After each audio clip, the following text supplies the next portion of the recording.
பச்சை துண்டு தலைப்பாகையுடன் சிரித்த முகத்தோடு டிராக்டர் ஓட்டி வந்த எதிர்க்கட்சி தலைவர் எடப்பாடி பழனிசாமியை கண்டு அதிமுக தொண்டர்கள் ஆரவாரம் செய்தனர். தருமபுரி மாவட்டம் அரூரில் கொங்கு பல்நோக்கு பயிற்சி ஆலயத்தை கொங்கு இளைஞர்களுக்கு அர்ப்பணிக்கும் விழா நடைபெற்றது. இதில் சிறப்பு விருந்தினராக பங்கேற்க வந்த அதிமுக பொதுச் செயலாளரும் எதிர்க்கட்சி தலைவருமான எடப்பாடி பழனிசாமி சில மீட்டர் தூரத்திற்கு முன்னதாகவே காரில் இருந்து இறங்கி டிராக்டரில் ஏறினார். பூக்களாலும் செங்கரும்புகளாலும் அலங்கரிக்கப்பட்ட டிராக்டரில் ஏறிய எடப்பாடி பழனிசாமி பச்சை துண்டை எடுத்து தலைப்பாகை கட்டிக்கொண்டார். இதனை கண்டு கட்சி தொண்டர்கள் பலத்த கோஷங்களை எழுப்பினர்.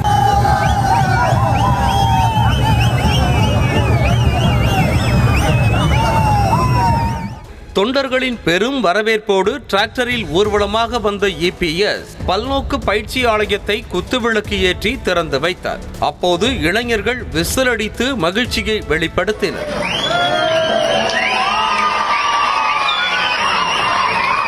நிகழ்ச்சியில் பேசிய எடப்பாடி பழனிசாமி தாம் முதலமைச்சராக தேர்ந்தெடுக்கப்பட்ட போது எதிர்க்கட்சியினர் தன்னை கீழ்த்தரமாக விமர்சனம் செய்தார்கள் என வேதனை தெரிவித்தார்.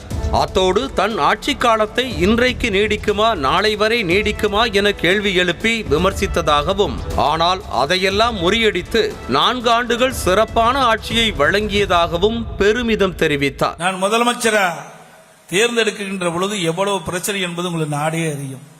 எதிர்க்கட்சி தலைவர்கள் எல்லாம் ஏளனமாக கேளனமாக கீழ்த்தரமாக என்னை எல்லாம் விமர்சனம் செய்தார்கள். தமிழகத்துடைய அமைச்சராக எத்தனை நாள் நீடிப்பார்? 10 நாளா, 1 மாதமா, 2 மாதமா, 3 மாதமா, 6 மாதமா என்று கேள்வி எழுப்பிக் கொண்டிருந்தார்கள். ஆனால் உங்களுடைய மகத்தான ஆதரவின் பேரிலே 4 வருடம் 2 மாதம் சிறப்பான ஆட்சியை நாட்டு மக்களுக்கு தந்த அரசு அம்மாவுடைய அரசு.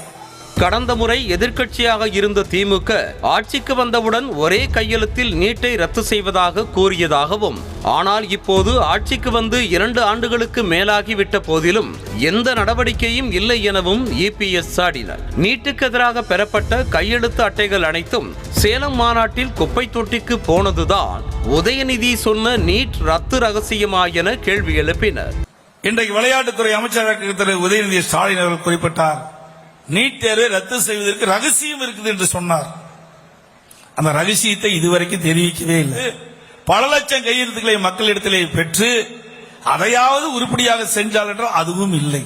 தொடர்ந்து பேசிய இபிஎஸ் முதலமைச்சர் ஸ்டாலின் எதிர்க்கட்சி தலைவராக இருந்தபோது திண்ணை திண்ணையாக பார்த்து அமர்ந்து பெட்டியில் பெற்றுக்கொண்ட மனுக்களின் நிலை என்ன ஆனது என கேள்வி எழுப்பினர். அத்தோடு மனுக்களுக்கு தீர்வு காணவில்லை என்றால் என் அறையின் கதவு திறந்தே இருக்கும் என்றும், என்னை எப்போது வேண்டுமானாலும் சந்தித்து புகார் அளிக்கலாம் என்றாரே, இப்போது அவரது கட்சி எம்எல்ஏக்களை கூட மக்களால் சந்திக்க முடியவில்லையே எனவும் விமர்சித்தார்.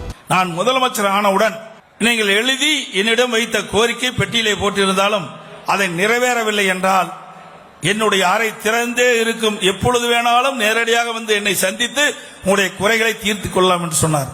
எத்தனை பேரை நீங்க நேரில் பார்த்தீங்க? உங்க மந்திரியே பார்க்க முடியல, உங்க எம்எல்ஏ பார்க்க முடியல. தொடர்ந்து திமுகவை விமர்சித்தும் தனது ஆட்சி காலத்தின் சாதனைகளையும் பட்டியலிட்ட எடப்பாடி பழனிசாமி பல்நோக்கு பயிற்சி ஆலயத்தை இளைஞர்கள் நல்ல முறையில் பயன்படுத்திக் கொள்ள வேண்டும் என அறிவுறுத்தினர்.